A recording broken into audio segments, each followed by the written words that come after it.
Carlos Nelson with Cascade Media Group, and today we have the head honcho over there at the Jackson County Sheriff's Office. Uh, One of my friends, Mr. Darryl Forté. How you doing, Sheriff? I'm doing well. How you doing today? Doing all right. Let's first of all, let's tell our audience that is unenlightened. Uh, what does the sheriff department do in Jackson County, and where does your reach? What do you cover? We cover entire Jackson County, but our primary responsibilities are for unincorporated areas, and they're eastern Jackson County. We have 5 different districts, so we're responsible for covering those districts 24 hours a day, 7 days a week, because they have no law enforcement authority. Most of them have no formal government. So we in parts of those areas, and sex offender registration enforcement, courthouse security, and of course, I oversee the detention center. Uh, how many officers do you have? We are allocated for 106, and we're probably about 98 now. We're processing 3 applicants right now for those positions. How many African American or people of color do you have in? I don't have the number before me, but there's probably going to be 18 or so. And when I joined the sheriff's office, during the 6 years prior to me joining the sheriff's office, there was only 1 minority hired. And since I've been at the sheriff's office, my anniversary date just so happens to have been May 10th this month. So I've been there 4 years. I've hired about 13 or 14 minority officers since I've been there. So again, increasing diversity. And I'll share this too before somebody gets excited. I don't know what color they are or race they are. When I hire, I don't look at any photos or anything. I go by qualifications. So if we go by qualifications, there's qualified minorities out there. So how would someone that is interested in becoming involved with the Jackson County Sheriff's Department? They can apply online at jacksongov.org, and then click through the processes, the menu for employment opportunities, and they can fill out an application online. Tell me this. You got upcoming elections, and I think 1 or 2 of the legislators are giving up their seat. How will that affect your department? Who takes these seats in the election? I think I'd like to have a better relationship with the next group of elected officials. I've gone through some things with this elected the officials, and I'll just go back briefly about when I first got there, first arrived. Many of them supported the former sheriff, who of course left, under disgraceful conditions. They supported him. 3 during the last election came out to support him, wanted him to come back because I don't do some of the things that he did. One of my first meetings at the Jackson County Legislature, I was across the hall in a deposition doing a budget hearing, and they made some disparaging comments about me because I was they just thought I didn't show up, and then I showed up at the end of the meeting, and they had a whole bunch of questions about the jail. I had the jail under my authority for less than 3 weeks, and they wanted me to have a plan about what I'm gonna do. And the guy before me, nobody ever talked about him having a plan. So, and some other things. And I don't know if you remember about the security issue where some people alleged that I was making them disrobe before they came into the facility. That policy had been in place, not a disrobing policy. The policy was you had to go through the metal detector, and if you didn't pass, you couldn't come in. That was written by a now judge who was a county counselor at the time and a director at the detention facility. All we did was made people adhere to the policy, and then they started something about, I think they called it Broadgate, Forté's making people disrobe. It went away as quickly as it came.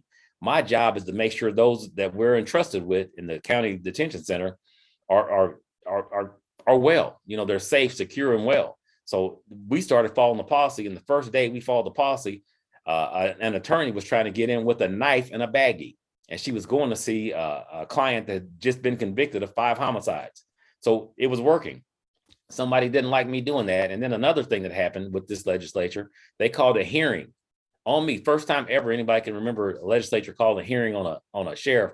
wanted me to explain why I was following the policy. They never talked about the policy. I said we had a policy, but they didn't care about that. They wanted some attention. So I want a group in there that's willing to pick up the phone and say, hey, Sheriff, can you tell me about this? Not calling a meeting with all the attorneys in there trying to make me meet with them or make me change a policy to make those that are in the detention center unsafe. Because we know there's mostly minorities in the detention center. These people act like they didn't care. It's like, how dare you make our people go through screening? And we had some people that thought they should have privilege above the law. Absolutely. And these were some attorneys. So, and then and I'll just close with this on the subject. I had the chair of the legislature at the time have her aide send me a email saying I can't speak at a legislative meeting unless I'm on the agenda. That has never been the case. And even to this week, people spoke without being on the agenda. But those are some of the things, and I'm not complaining about it. That's just part of, being part of life, being a Black male in Jackson County. And I'm not complaining. I signed up for this. I enjoy doing what I do, but and I want to share that with some of our young brothers and sisters out there. There's going to be some things that come your way. You can overcome them, and one way I do it is by praying every day. And again, I enjoy going to work every day. I know I'm supposed to be here for a reason. There's nothing they can do to me that God don't allow them to do. So I feel good about it. And I'm waiting for the next challenge. So you talked a little bit about the detention. How about giving us the 411 on what has taken place over the last 6 months as it relates to the detention center? J.E. Dunn has been selected as the construction company to construct the facility. There was 5 or 6 of us on the selection committee. First of all, excuse me, I'm the cutoff king. Mm-hmm. Why do we need a new detention center? Because go into that and then go into. We need one simply because the one that was built in 1984 is outdated. They built a multi-floor facility. Now they're only building no more than 2 floors for the most part. Ours, the way we want it, at least the way we talked about it, and then they're drawing some plans up now. We want it on one level. It's a lot safer, less employees and those sorts of things. And if you notice, once the jail was transferred to me, there wasn't a whole bunch of talk about sewage and other unhealthy conditions. They just did that. They, meaning some elected officials, targeted the detention center because they wanted to go after County Executive Frank White. Nothing changed when I took over the jail January 1st, I believe it was 2019.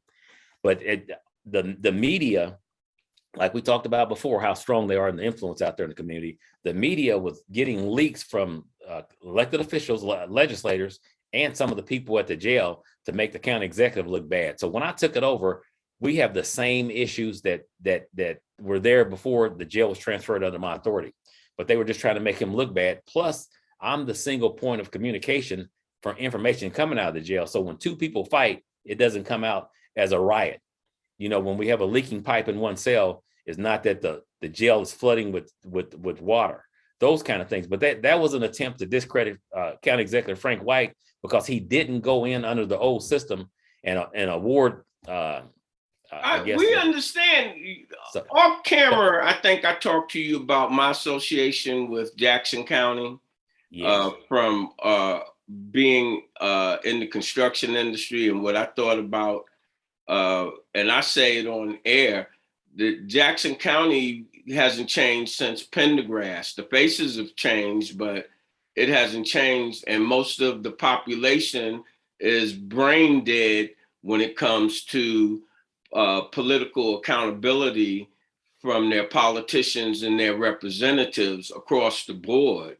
And I think I talked to you off camera about the importance of Cascade Media being able to interview people that are in position like yourself that are talking to our community and not just the majority community, the Black community, because that's what Cascade Media represents. And my audience most likely can resonate everything that you have alluded to or said about how things are working and how the media has twisted certain things. from my point of view. And I appreciate you giving me an opportunity, because when the many times I've talked to you on your show and privately, I've been able to express my position. When I go out there to some other media outlets, they'll do 20, 30 seconds or something, what they want to be out there. But again, I appreciate you allowing me to have this platform and inviting me numerous times to be able to do this. And when you talk about the jail, yes, it's in bad condition. And we expect to break ground this fall with the new facility out there on 40 Highway, where the previous Hart Mobile Home Village is. And then they expect a completion date in fall of 2024. So, is there anything before we close this out that you would like to tell our community or talk about? Yes, I want to thank you again for giving me this opportunity, this platform, and also thank the community out there. I wouldn't be able to do this with this mindset and with this level of energy without support from the entire community out there. I appreciate it. I need it. I can be reached anytime, and I'm sincere about this. Don't call me if you're getting a speeding ticket. Don't dial my number and call me. But if you have some issues, or you know someone else that has any issues, call me at 816-492 1076, 816-492-1076, and I'll try to help you with whatever I can. Again, I'm here for the people. I was elected by the people, and I report to you all. I don't report to any elected officials or any of that. I'm here. I adhere to the Constitution. I believe in what we're doing. I talk about racial profiling over and over. It's real. Law enforcement has a lot of work to do to make up for what we've done over the years. And I look forward to a future. I look forward to a positive future with our community. And again, just thank you again for giving me this opportunity to be able to share some of my thoughts without having them filtered. All right. Well, I'm gonna steal Jim Watt's closing as I do all the time. He likes to close with, "It was a plum pleasing pleasure having you on the show." But it truly was. But I'm going to close with our traditional closing.